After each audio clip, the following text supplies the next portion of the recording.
سقوط چرخبال طالبان و اسیر شدن طالبان از سوی مقاومتگران، جبهه مقاومت ملی میگوید که آماده است اسیران جنگی را با طالبان مبادله کند.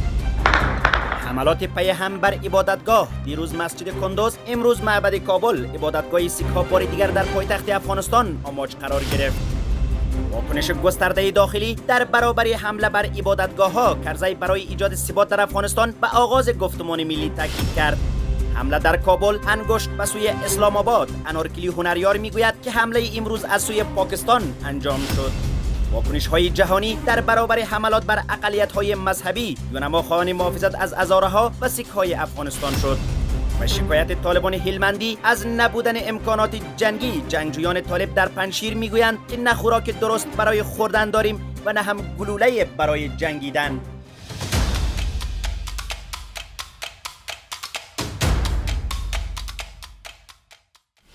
با درود و وقتتان بخیر. به خبرهای ساعت 10 از آماج نیوز خوش آمدید. جبهه مقاومت ملی افغانستان میگوید آماده است با تبادل اسیران جنگی زمینه برگشت اسیران طالبان به آغوش خانواده هایشان را فراهم کند. این جبهه خواهان همکاری کمیته جهانی صلیب سرخ برای تبادل اسیران شده است. جبهه مقاومت به طالبان هشدار داده که از راه نظامی برای حل مسئله استفاده نکند. در اعلامیه جبهه مقاومت آمده است که هر گونه عملیات جنگی طالبان در ساحات تحت کنترل جبهه مقاومت ملی و تلاش برای حل مسئله از راه‌های نظامی باعث به خطر افتادن جان اسیران خواهد شد. با این حال جبهه مقاومت از آن کرده است که اسیران طالبان را به مکان مسئول منتقل کرده و رسیدگی لازم به وضعیت کلی آنها صورت گرفته است. در اعلامیه آمده است که جبهه با رساندن آب، غذا و تداوی اسیران به تعهدات اسلامی و انسانی مطابق کنوانسیون ژنوا در مورد رفتار با اسیران جنگی عمل کرده است. این جبهه گفته است که پیام در مورد تبادل اسیران جنگی را به طالبان ارسال کرده است.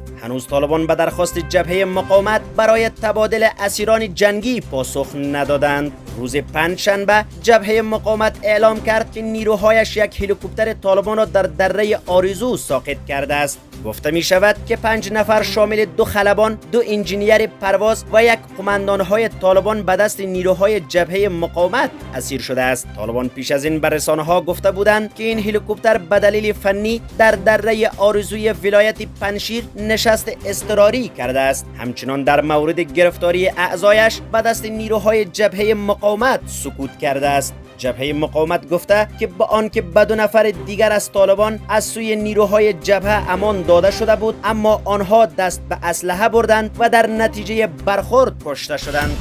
بامداد امروز عبادتگاه شهروندان اهل هرود در گردنه باغ بالا کارته پروان کابل شاهد چندین انفجار و درگیری بود.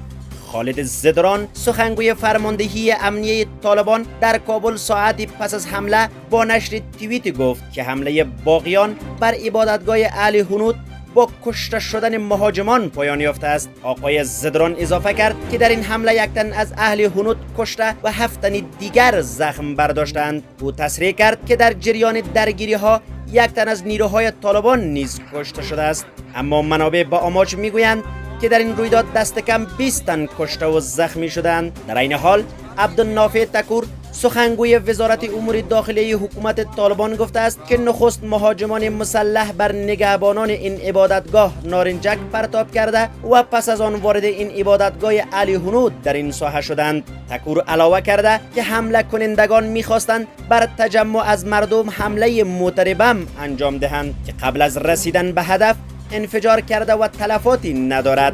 باید ذکر کرد که تا اکنون مسئولیت این انفجارها را فرد و یا گروه بوده نگرفته است، اما پیش از این شاخه خراسان گروه داعش چنین حمله های مرگبار بر اقلیت ها در افغانستان را بوده گرفته است. این در حالی است که روز گذشته نیز در مسجدی در ولسوالی امام صاحب کندوز حین ادای نماز جمعه انفجاری رخ داده بود. عبیدالله عابدی سخنگوی فرماندهی امنیه طالبان در کندوز با تایید این انفجار گفته بود که در پی این انفجار ماین جاسازی شده 1 تن جان باخته و 7 تن دیگر زخم برداشتند، اما منابع به آماج قربانیان این رویداد را 20 تن و زخمیان آن را 31 تن گفتند.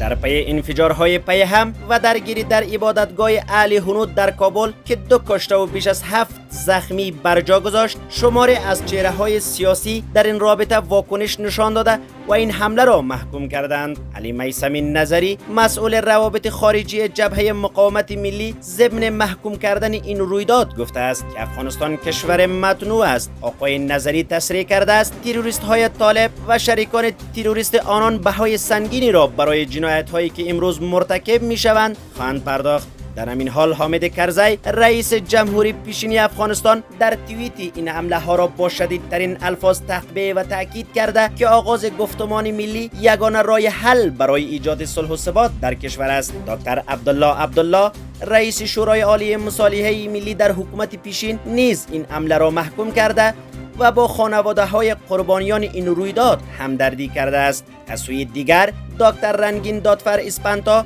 مشاور پیشین شورای امنیت افغانستان حمله بر عبادتگاه‌های مردم سیک را عمل تروریستی و ضد انسانی عنوان کرده است. آقای اسپانتا اضافه کرده است هندوان و سیک‌های افغانستان باشندگان قدیمی و از صاحبان این کشورند که مانند هر شهروند دیگر حق آزادی دینی را در امنیت و برابری دارند. حنیفی اتمر وزیر امور خارجه در حکومت پیشین نیز با نشر توییتی گفته است حمله بزدلانه و وحشیانه تروریستان را علیه عبادتگاه مردم مظلوم و بی دفاع سیک کشور با شدیدترین الفاظ تقبیح میکنیم. از وحشت این خونخواران بیره نه مسلمان نه اهل هنود و نه هم هموطنان سیک ما در امان هستند. و گفته طالبان حمله امروز بر عبادتگاه اهل هنود کشور پس از چندین ساعت خاتمه یافت و مهاجمان نیز از پا درآورده شدند. انارکلی هنریار عضو پیشین مجلس سنا در واکنش به حمله هراس افغانی بر عبادتگاه سیک ها در کارته پروان کابل گفته است که افغانستان گورستان برای اقلیت‌های دینی و مذهبی است.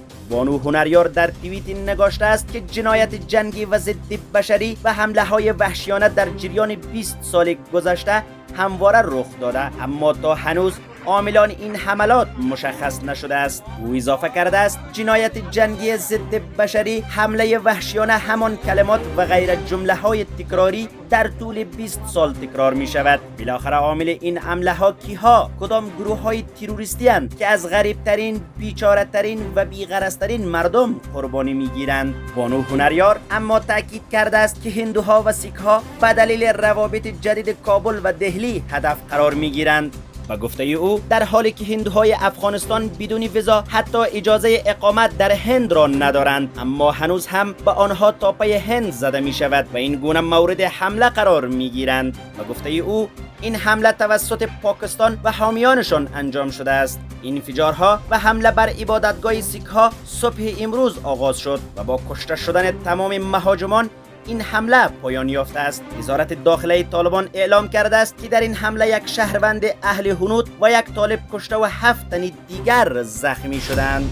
واکنش ها به حمله بر عبادتگاه سیک ها یونما از اقلیت ها در برابر تهدیدهای امنیتی محافظت شود. در ادامه واکنش ها به حمله امروز بر عبادتگاه سیک ها در شهر کابل، نمایندگی سازمان ملل در افغانستان یونما این رویداد را محکوم کرده است. این نهاد علاوه کرده است که حمله بر غیر نظامیان هر چه زودتر باید پایان یافته و از اقلیت ها در برابر تهدیدهای امنیتی محافظت شود. در همین حال منصور احمد خان سفیر پاکستان در کابل با نشر اعلامیه وزارت امور خارجه کشورش گفته است که پاکستان یک بار دیگر تروریسم را در همه شکل‌های آن محکوم می‌کند. آقای منصور با اشاره به حمله روز گذشته بر مسجدی در ولایت کندوز نیز گفته است این اقدام‌های تروریستی کاملا نفرت برانگیز است. او با ابراز نگرانی اضافه کرده است پاکستان به طور جدی از موج حمله‌های تروریستی اخیر بر عبادتگاه‌های مذهبی در افغانستان نگران است. از سوی دیگر توماس نیکلاسون نماینده اتحادیه اروپا برای افغانستان با محکومیت این رویداد تاکید کرده است که حقوق همه گروه‌های قومی و مذهبی، هم اقلیت‌ها و هم اکثریت‌ها باید حفظ شود. این در حالی است که وزارت امور خارجه ایالات متحده آمریکا نیز پیشتر اعلام کرده بود که وضعیت آزادی مذهبی در افغانستان در حالی وخیم‌تر شده است.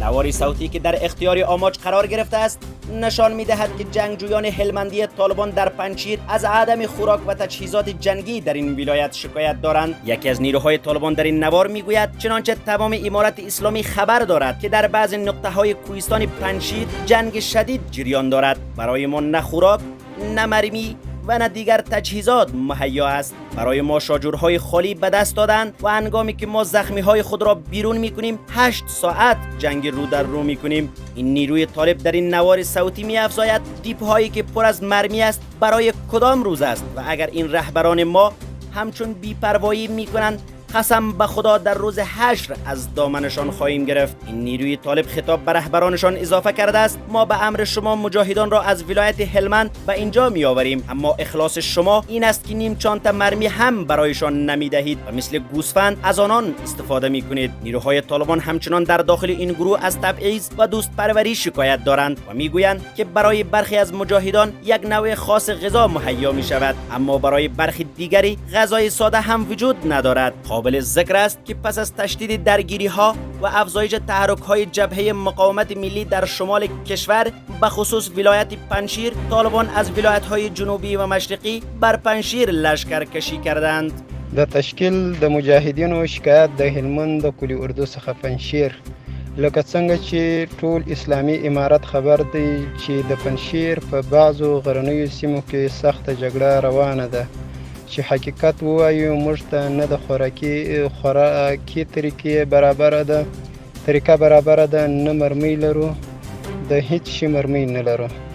خو زموږ چې کوم د تشکیل ملګري دي چې موږ راغلي یو د هلمند د 215 اعظم کلي اردو څخه یا د هغه مربوطه کنډکونو څخه، موږ چې دلته اوسېږو موږ مرمۍ نه لرو، خالي شاجران یو په لاس راکړي. زموږ ملګري چې زخمیان سي چې موږ هغه زخمي د هغه ساحې څخه راباسو ټیک 8 ساعته وخت نیسي.